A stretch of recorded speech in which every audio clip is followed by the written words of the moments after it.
পুলিশের ভয়ে পালাতে গিয়ে তৃণমূল নেতার গাড়িতে ধাক্কা, গুরুতর আহত আইএসএফ নেতা।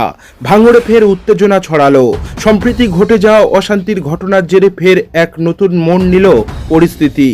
গত 14 এপ্রিল ভাঙড়ের বৈরমপুর এলাকায় পুলিশের সঙ্গে আইএসএফ কর্মীদের খণ্ডযুদ্ধের পর উত্তেজনা ছড়ায়।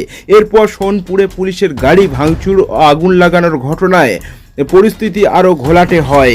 এই ঘটনায় অভিযুক্ত হিসেবে উঠে আসে আইএসএফ নেতা আসাদুল মোল্লার নাম, যিনি প্রাণগঞ্জ অঞ্চলের আইএসএফ নেতা বলে জানা গেছে। পুলিশ সূত্রে খবর, গতকাল রাতের দিকে ভাঙড় থানার সামনে থেকে পালানোর চেষ্টা করেন আসাদুল। পুলিশের চোখ এড়িয়ে দ্রুত বাইকে চেপে পালানোর সময় তিনি নিয়ন্ত্রণ হারিয়ে ধাক্কা মারেন রাস্তার পাশে দাঁড়িয়ে থাকা তৃণমূল নেতা তথা ভাঙড় 1 নম্বর ব্লকের বনভূমির কর্মদক্ষ আহাসান মোল্লার গাড়িতে। ধাক্কার ফলে গুরুতর আহত অবস্থায় পড়ে যান আসাদুল। বাইকটির সামনের অংশ সম্পূর্ণভাবে ক্ষতিগ্রস্ত হয় এবং তৃণমূল নেতার গাড়িও একাংশিক ক্ষতিগ্রস্ত হয়। ঘটনার পরপরই পুলিশ তাকে উদ্ধার করে নলমুড়ি প্রাথমিক স্বাস্থ্যকেন্দ্রে ভর্তি করেন।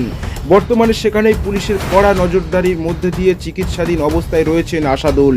ঘটনা ঘিরে এলাকায় চাঞ্চল্য ছড়িয়েছে। পুলিশ তদন্তে নেমেছে এবং পরিস্থিতির ওপর কড়া নজর রেখেছে।